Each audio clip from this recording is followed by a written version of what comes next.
Jackson was sent to the Zyrex Enclave to negotiate mining rights. Nothing emotional, nothing personal. Just paperwork, translators, and sterile interspecies protocol. But the moment she walked into the chamber, the air changed. Not because she was beautiful, though she was, striking in a way that didn't feel safe. No, it was the silence that followed her. The way the room seemed to pause when Amber appeared. She wasn't like the other Zyrex. Her presence was sharper, calmer. A contradiction wrapped in elegance. Her skin shimmered faintly, a shade of burnished silver under the artificial lights, and her eyes, violet unblinking, locked onto Jackson with an intensity that didn't belong in a negotiation. She didn't speak. Not at first. She didn't need to. Jackson felt something inside him shift, a tightening in his chest. Not fear, not exactly, but the instinct to pay attention, as if she was the only one in the room who mattered. They spoke briefly, through a translator at first. Her voice came through cool and detached, but there was something beneath it, something layered. A hum Jackson couldn't ignore. Then the translator glitched. An awkward pause filled the space. Jackson cleared his throat, unsure how to proceed. That's when she stepped forward, without permission, without protocol, and reached out. Just her fingertips, brushing lightly against the edge of his jaw. A whisper of touch. It lasted less than a second. The room froze. The guard stiffened. The ambassador muttered something in Zyrex, clearly alarmed. But Amber didn't flinch. Her gaze stayed locked on Jackson's, and he couldn't move, couldn't breathe. His skin tingled where she'd touched him. He didn't know what that meant. Not yet. She said one word in her native tongue. No translation. Just a sound that curled around him like smoke. Then she turned and left, just like that. No one else spoke. No one dared to. Later, in the privacy of his quarters, Jackson touched the spot she'd grazed. It was warm, sensitive, and for reasons he couldn't explain, it felt important, as if she'd planted something beneath his skin, not pain, not even memory, but anticipation. He told himself it meant nothing, just an alien misunderstanding, a diplomatic oddity, nothing worth thinking about. But that night, when he looked in the mirror, he saw it. Not a mark. Not yet. Just a faint change in color. A pulse of warmth that hadn't been there before. And for the first time in his career, Jackson realized he was out of his depth. Because Amber hadn't just touched his skin. She'd started something. Something that wasn't going to stay diplomatic for long. The second meeting wasn't planned. Jackson found himself summoned. Not through official channels, not through a formal escort, but by a handwritten message slipped beneath his door, inked in a language only the Zyrex would use. No signature, just a location and a time. He went. No guards followed. No one asked questions. The path led him through quiet corridors pulsing with alien light, into a chamber unlike the sterile council. Rooms he'd known. This place breathed. The walls shimmered softly with energy, alive and responding to movement. A low hum filled the air, not mechanical, organic. Like the chamber itself was listening. Amber was already waiting. She stood beside a wall of liquid crystal, the light casting shifting patterns across her skin. She didn't speak. Just watched him as he entered, unguarded, uninvited, yet expected. Jackson tried to break the silence. Your message. I didn't use the translator this time. She interrupted softly, her voice unfiltered, musical, in its unprocessed cadence. I wanted to hear how your language sounds, raw. He paused. The air between them thickened with meaning. And what does it sound like to you? Like it's hiding something, she said, but trying not to. She stepped closer, not enough to touch, just enough for the heat of her presence to seep into him. Jackson's pulse quickened, unprovoked. "Your species fears touch," Amber said quietly, tilting her head. "But you crave it." He didn't answer. Couldn't, because the truth of it was suddenly too loud. Amber raised her hand, not to touch, not this time. Just to hover a breath's distance from his chest, her fingers close enough that the hairs on his skin stood up. She traced a line in the air without contact, yet he swore he could feel it. "In our culture," she murmured, "intimacy begins with proximity, not the body, the energy. We don't ask for permission. We listen. And if the other answers..." Her voice trailed off, eyes flicking to his neck. "We continue." Jackson swallowed hard. The faint warmth on his skin had returned. A phantom, echo of the moment she touched him before. He didn't step back, he didn't speak, and that was answer enough. Amber smiled, faint, knowing. "Then we begin."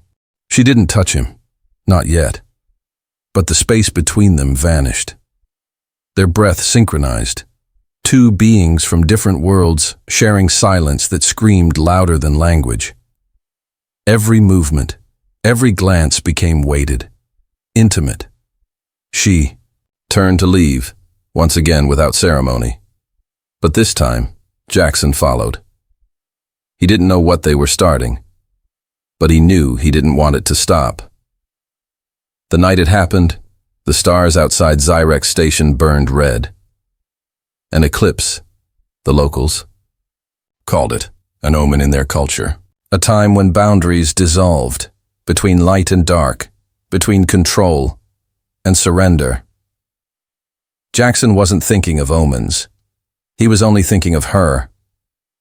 Amber had summoned him again, but this time, it wasn't in a chamber or council room. It was somewhere far deeper, below the station's living quarters, beneath layers of polished metal and protocol. The walls here were soft, breathing, lit with low amber light that pulsed like a heartbeat. She was waiting barefoot on a circular platform surrounded by shifting glyphs. Her hair, usually bound in ceremonial braids, was unbound, free. It made her seem younger, wilder, more dangerous. "Do you know what this place is?" she asked as he stepped inside. Jackson shook his head. "It's not just a room," she whispered. "It's a ritual chamber, sacred to my people. Every mark ever made, every vow, every binding, every pleasure chosen without regret happened here." He didn't respond. Words felt too human now, too small. Amber stepped closer, the silence thickening around them. "I want to mark you, Jackson." Her voice didn't tremble, but something in his chest did. She raised her hand, the same one that had hovered near his skin before. This time, it didn't stop short. It touched him, firm and deliberate, just below his collarbone. Her palm was warm, her fingertips cool. The contrast sent a rush through his body, and then pressure. Not pain, not quite. It was more than sensation. It was meaning. She leaned in, and he felt her breath on his neck. "This is not a wound," she said, her lips brushing his skin.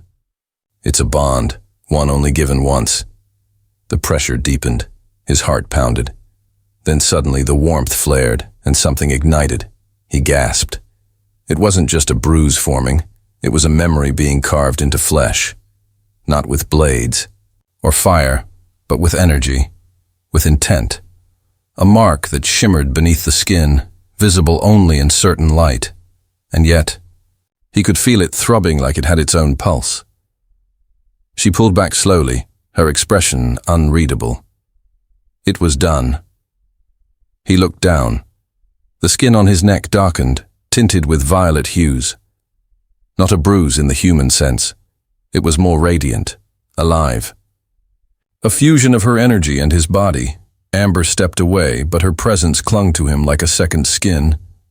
"In my world," she said softly, This means you are claimed. The words should have startled him. They didn't. Jackson raised his hand to the mark, feeling its heat. What does it mean for you? Her gaze held his. It means I don't hide anymore. She turned to leave, again. But this time, he didn't move to follow, because something had already followed him.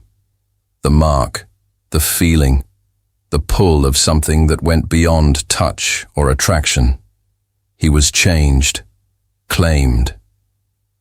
And for the first time in his life, he didn't want to belong to anyone else. The mark on Jackson's neck wasn't something he could hide. Not that he wanted to. It had started as a gentle bruise, a tender, pulsing spot that seemed to burn with a quiet intensity whenever he touched it. But now it was something else. The skin beneath his collarbone had darkened into rich shades of violet, like a deep bruise that radiated under the surface. It wasn't just a physical change. It was a claim. Amber's claim. At first, he thought it might fade. It didn't. The mark lingered, a constant reminder of the night they'd shared in the ritual chamber. He could feel it every time he moved, every time his gaze landed on Amber. But the mark wasn't just a symbol of her presence. It was a reminder that everything was different now. And it wasn't just between them anymore. Jackson had barely stepped outside his quarters when the questions started. Is that a mark from her? One of the Zyrex officials asked, his voice thick with something close to suspicion. Jackson tensed but didn't answer. The mark was impossible to ignore. It pulsed in the dim light of the hallways, visible even through his uniform. The official eyed him with narrowed, calculating eyes. You should be careful, the official continued, his tone disapproving. Amber's ways are different. That mark isn't just an expression of desire. It means she's chosen you. And in our culture, once you're chosen, you belong. Jackson clenched his jaw. I don't belong to anyone. But the official didn't flinch. That's the mistake you make. She has chosen you as hers. This is a bond, a contract forged in her blood. It can't be broken. Jackson wasn't sure who the official was warning more, him or himself. He had no desire to be part of some alien contract. He wasn't a trophy, wasn't anyone's possession. But the mark felt like something far beyond a mere physical claim. It was a thread of energy that seemed to tie him to Amber, a bond that was both unsettling and undeniable. Later, in a quiet moment alone with Amber, the weight of the mark pressed against him. He could feel its warmth even before he saw her. The moment she entered, it was as if the space between them contracted, pulled tighter by the invisible force of the bond they shared. She didn't ask about the mark. She didn't need to.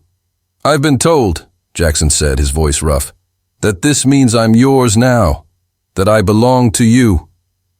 Amber paused, her eyes darkening with something he couldn't name. That's not what it means, she said, her voice soft yet firm. You're not mine. You've never been anyone's possession. She stepped closer to him, and for the first time, Jackson could see the vulnerability in her eyes. You're a part of me, and I'm a part of you. He stepped back, the words catching in his throat. The weight of them was heavier than he expected. You can't just mark someone like that. It's not just a cultural thing. There are consequences. Her gaze softened, and for a moment, the distance between them seemed vast, though they were standing only inches apart. In my world, there are consequences to everything, to every choice we make. You may not understand it now, but you will. Words hung between them, charged with meaning. Jackson had thought he understood her, thought he knew her motivations. But the more time passed, the more complicated things became. It wasn't just about cultural differences anymore.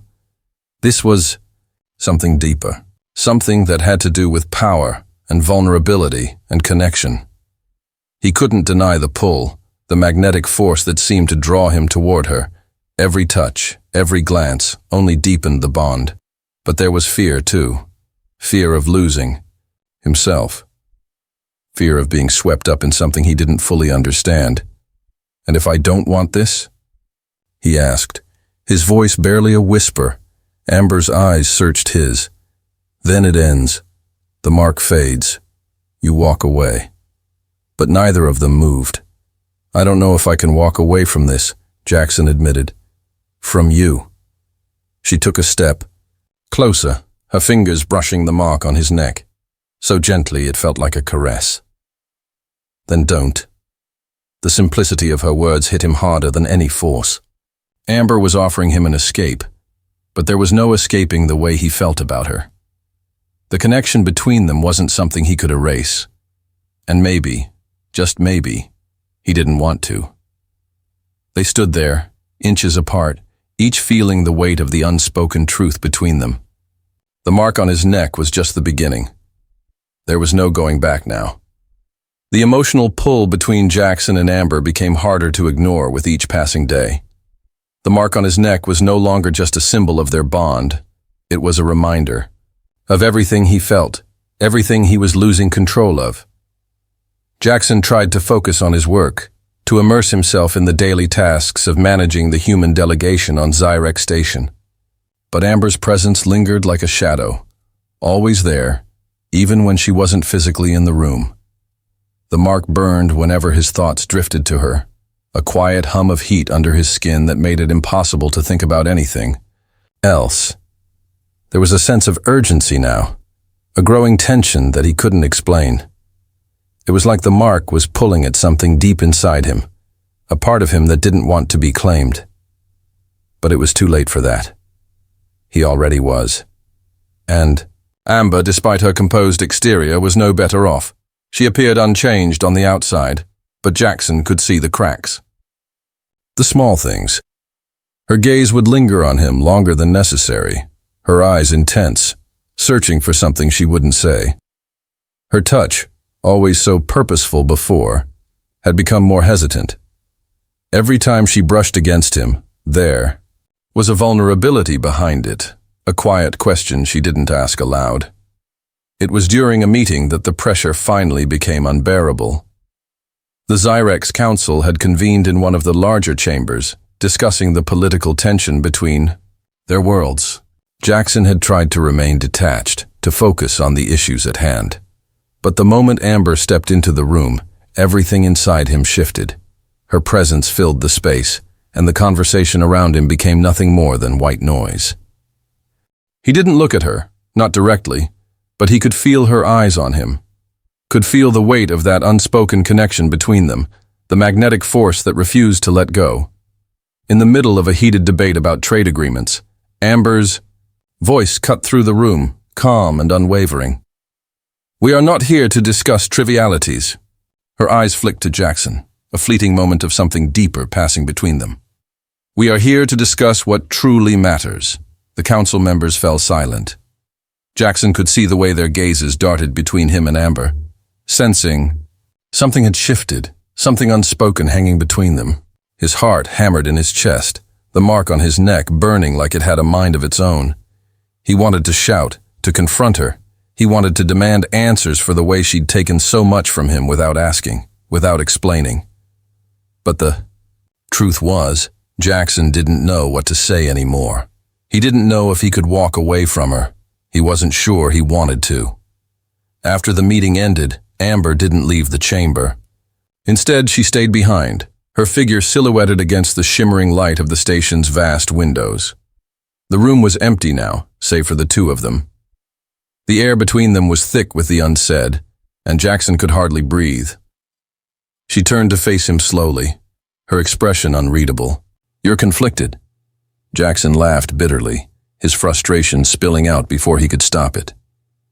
"You think?" Amber's gaze softened. "You're afraid of what this means, what we are becoming." His chest tightened, a wave of panic rising in him. He took a step back, trying to distance himself, but it only made the pull stronger. "I don't even know what we are, Amber, you—" He broke off, unable to finish the sentence. Her eyes never left him. She moved toward him then, slowly, deliberately, like she was crossing a line she wasn't sure she should.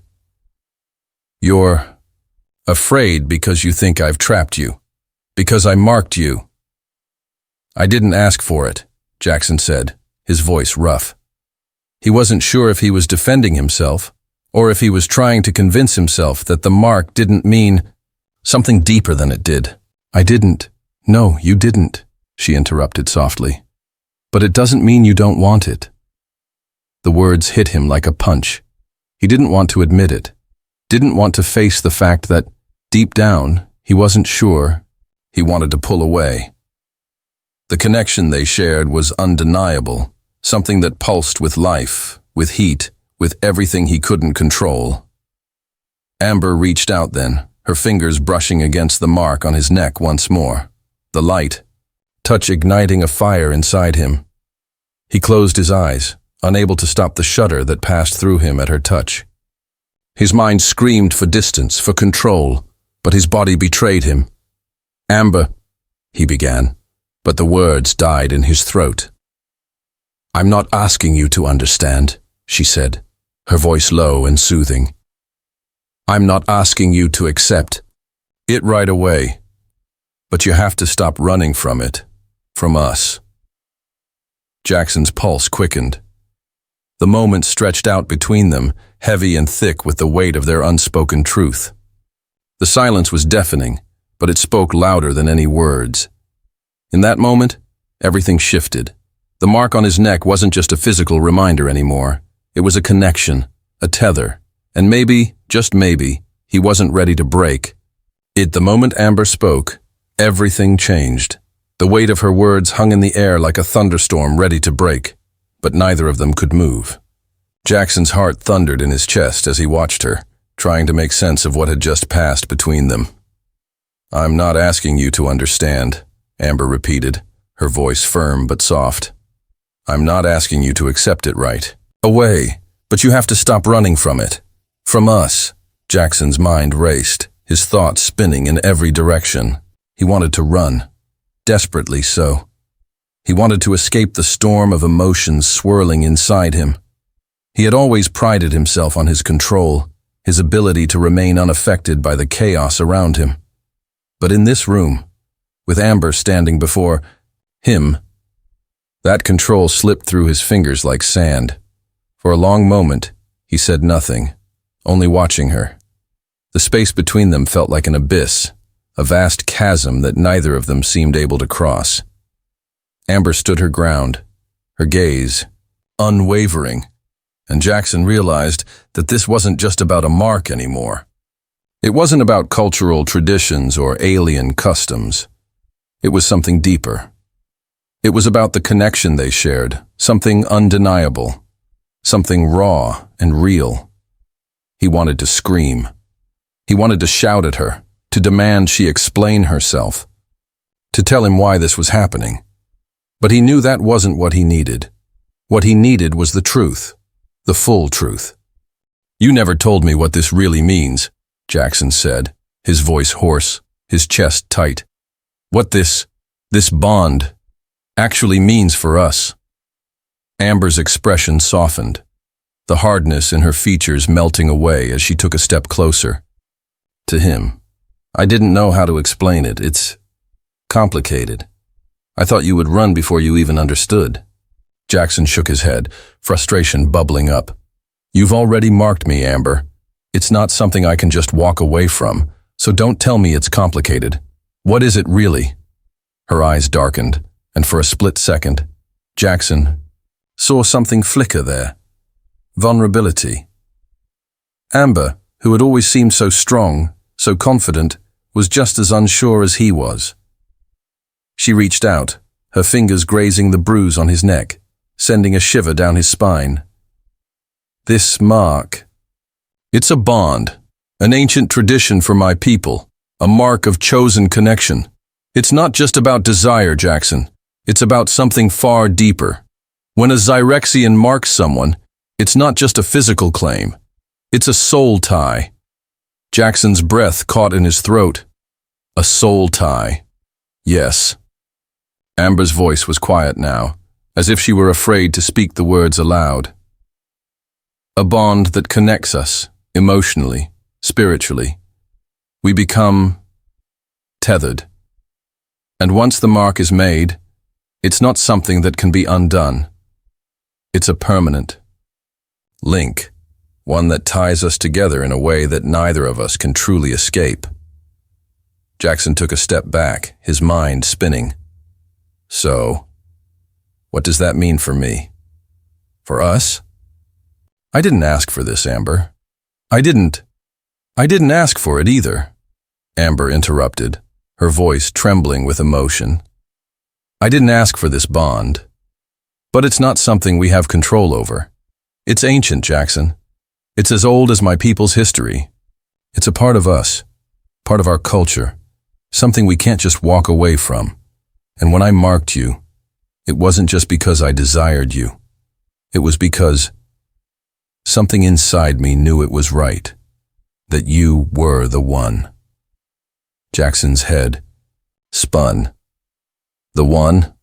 Amber nodded, her eyes dark with an intensity he hadn't seen before. Yes, the one who would understand. The one who would not judge me for what I am. The one who would see me beyond the warrior, beyond the leader. You. Jackson, I knew it the moment I saw you. Jackson's chest tightened as her words sank in. He felt like he was drowning in her truth, in the weight of everything she had just shared. It wasn't just about physical attraction. It wasn't just a bond formed out of lust or desire. Amber was telling him that this was bigger than either of them, that their souls had intertwined in a way he couldn't fully grasp, but that he couldn't ignore. I'm not ready for this, Jackson whispered, his voice raw. I'm not ready to be tied to you. Not like this. Amber took another step forward, her hand reaching out to touch his cheek. Her touch was gentle, almost reverent, as if she were afraid to break something delicate between them. I know. You're not ready. I never expected you to be. But we don't have a choice anymore. This is who we are now. And whether we want to admit it or not, we're bound together. The heat between them was undeniable now, a force neither could deny. The connection was so strong, so overwhelming, that Jackson felt like he couldn't breathe. His thoughts were a whirlwind, his emotions a storm. He didn't want this. Didn't want to lose himself to someone else, to a bond he hadn't chosen, but the pull was stronger than his resistance. He could feel it in his bones, feel Amber's presence in every fiber of his being. I don't know what to do, Jackson said, his voice breaking. Amber's expression softened, and she closed the distance between them, her forehead resting against his. You don't have to do anything, Jackson. Just trust me. For the first time in what felt like forever, Jackson let go. He closed his eyes, allowing himself to sink into the connection between them, into the warmth of Amber's touch. There was no escape. There was no turning back. And for the first time, Jackson didn't want to.